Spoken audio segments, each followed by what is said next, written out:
So a little about choice of pack. This is an aluminum frame pack that I got on Craigslist for about 20 bucks. Of course it's used, sat in somebody's garage for a long time, and that's just fine because it's the kind of old school pack that I'd like. It's big, and for me that's a good thing because it's got to carry a lot of stuff. I like the fact that this one has a chest strap. It helps to distribute the weight across the shoulders, and I like very much that it has a waist strap and a butt pad, because if you adjust the waist strap so that it's tight enough, you can feel the pack lift off your shoulders a little bit. I think more than half the weight ought to be carried at the waist, and a pack like this makes it possible. So I'm here in the park to tell you about the contents of the bug out bag that I've created. In a grid down situation, I think it's important to have a crank radio. This is also a solar radio. I'll show you how it works. Just take the crank out right here. Charge it up. And then turn on the radio to get the latest news. America Cash Rewards credit card. Choosing to earn 3% It's also got a flashlight shopping, in case your 5.25% main flashlight isn't working. Member. Can't see that too well here. There you go. Deck edition. A bird feeder. Apply for yours at bankofamerica.com. And you can crank it up. Copyright 2020, Bank of America Corporation. To keep it charged as long as you want. Now back to the obligatory end of year countdown presented by mycomputercareer.com. I've never actually used the solar feature, but I imagine it still works. Probably ought to try that out. Should check everything out once a year. Storage. Everything that I have in the bag is stored in a plastic bag, and inside each plastic bag there's a desiccant to prevent water damage. Electronics, usually wrapped in tinfoil. You can see, wrapped in tinfoil, it receives no radio frequency energy, the same kind of energy that would be contained in an electromagnetic pulse attack. So tinfoil, not as crazy as you thought, huh? About food and water. This is a Life Straw bottle. If on the way home you don't have a source of water, except for maybe a puddle, this Life Straw ought to take care of any impurities that are in the water. I've used them camping with stream water and I'm fine. Also, I think it's a great idea to carry water in a thermoflask type thing.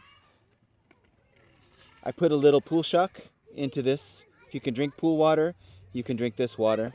The pool shock will keep any microorganisms from growing inside the water. And food. My wife buys these protein bars, and no one seems to eat them. Although they're not atrocious, they just aren't very good. They're high calorie though. If I'm going to store food in my bug out bag, I want it to be food that I'm not going to eat in a fit of hunger or gluttony, as I'm prone to do. And I want it to last forever, long time. And I want it to be high calorie. This fills the bill. It may be that we're not in a grid down situation and the cell phone works, but what if in the long trip home it becomes discharged? You could carry a secondary charging device, and I think that's great. Battery, secondary battery is fine. I also have this solar charger. It's a 3-panel charger, and taking it camping in about 4 hours I was able to charge my iPhone. The brand that I'm using is X-Dragon. But I'm sure there are lots of other ones that are just as good. And it folds compactly, very thin. About personal hygiene.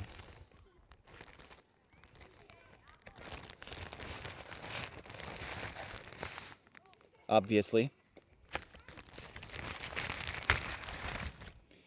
May be nice if you're out for a long time to be able to clean your teeth.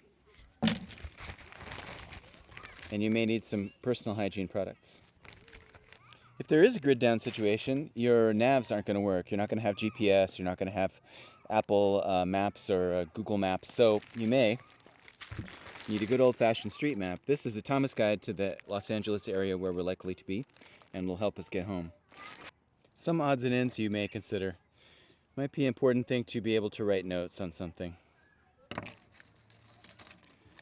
foldable knife is legal in California. This one's pretty scary looking.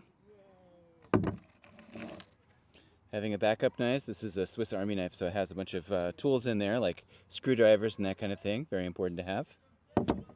And a backup multi-tool, like the pliers. A whistle is great in case you need to draw attention to yourself.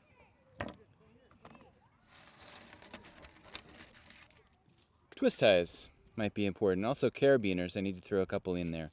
Might be a good idea in order to attach something to your backpack frame. Who knows? They're very light. Let's have them. And of course, a headlamp. I like headlamps because I have a lot of real estate. And I find them really comfortable. It's nicer to have it on your head than in your hand. I've got about 50 feet of paracord here. Paracord is available in any hardware store. It's really cheap. It's very, very strong for its weight, and you can use it to attach things to your backpack as well. You can use it between two trees to support a tarp to make a shelter. Useful to have around. This is my tarp. It's actually a thermal blanket. It's a Mylar blanket. It's really warm. And if you wrap a body in it, it's going to keep that body nice and warm. If you feel that you are going into shock or someone is going into shock, you'll be able to warm them up with this blanket pretty well. And it also protects you from the elements. Duct tape, they say never leave home without it. You can use it to put together a splint if you've got to carry someone. Some cloth, duct tape, and 2 poles will do the job as a stretcher. I think it's a great idea to have not 1 but 2 cigarette lighters on you in case one goes dry. And once a year, I try it out. It seems to work. Regarding medical supplies, this is what I have on hand. I have 3 Surgipad surgical dressings, size 5 inches by 9 inches.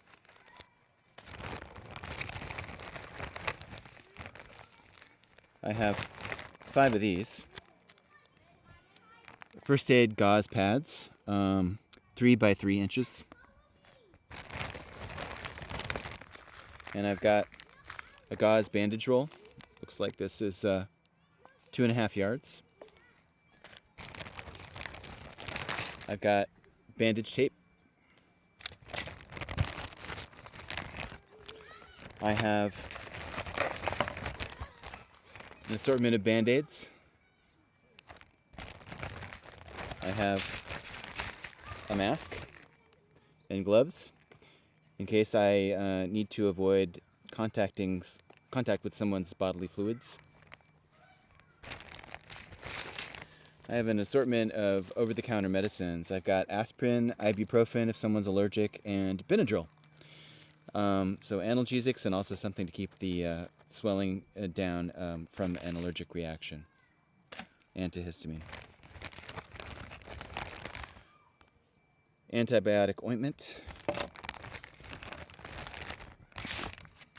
This is a compact mirror and tweezers. If you have an injury on some part of the body you can't actually see, like your ear, it would be really helpful to be able to pull out the splinter or whatever it is using a compact mirror and tweezers. And I also think it's important to have sunscreen in Southern California. If you're going to be hiking home, it might be a great idea to have some sunscreen along. This is a recent addition to the bug out bag. In some online correspondence, I became aware of clotting anti-hemorrhagic gauze. It's got a special ingredient in it that prevents continued bleeding, which is a main cause of death in a combat situation, and also in a situation like an earthquake where there are going to be a lot of traumatic injuries, puncture wounds, and that kind of thing. I think having some clotting gauze, some anti-hemorrhagic gauze would be a great idea. So we've got that. This is the brand I bought. It's called Quick Clot. and you're supposed to pack it into the wound and use pressure with the vinyl gloves that I showed you to stop the bleeding. And in order to keep the pressure on, it also made sense to me to get this pressure bandage. They call this an Israeli bandage. I've got two of them here. So you could put one bandage on the entry wound, one bandage on the exit wound, and prevent bleeding long enough to get to a hospital so that someone doesn't die of blood loss. Important to have alcohol wipes. I actually opened this package of alcohol wipes and I poured in a small bottle of isopropyl alcohol because I wanted to make sure they didn't dry out, and I also wanted to make sure there was plenty of alcohol in case, there's a call for disinfecting of a large area. So, full of alcohol and 40 wipes. Now, if you're like most people, when the disaster strikes, you may not be dressed for a disaster. You probably are dressed for work. And it's not the type of clothing you want to have in a major emergency. So I made sure that the bug-out bag had clothes that I thought could be used to get you home. If you are at work and you're wearing high heels or dress shoes, it would be a great idea to have hiking shoes. So old pair of hiking shoes that you're comfortable with, bring those along. I've stored the money in the hiking shoe. I think having $100, maybe more, in small bills would be a good idea. If the grid's down, your plastic money isn't going to work, and your green money is probably a better bet if you need to purchase some items on the way home. Also, very important, don't know what the weather will be like, but hate for you to get eye strain, so sunglasses, really good idea. If you're hiking for a long time, you need to wear the right socks. These are really comfortable socks. Don't know what kind of socks you'll be wearing when you're at work or at school. These socks will feel much more comfortable than a lot of things. Picked this up for just about nothing. This is a high visibility vest, and if you want to be seen, you can put this on the outside.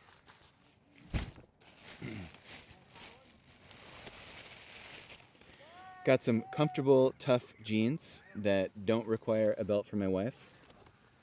Thrown in there. As well as a nice boonie hat.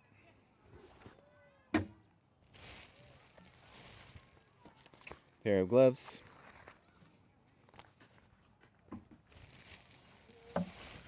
Shamonk can be used as a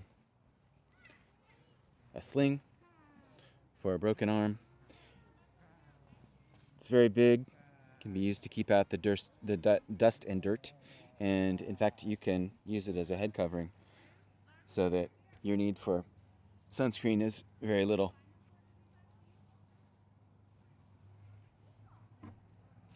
Went to the Army Navy surplus store and got this camouflage shirt, very tough, cotton. I got all these clothes because I think it's important to avoid the injury in the first place. If you're wearing clothing that's appropriate for getting home in a disaster area, then you're unlikely to need the first aid materials because you'll never get the puncture wound. You'll hopefully never get the scrape. So I think the attire is really important. And also keep in mind, you're probably going to be wearing that stuff, so it's not going to add to the weight you have to schlep home because you'll be wearing it. You'll leave the work clothes at work, probably, when you change.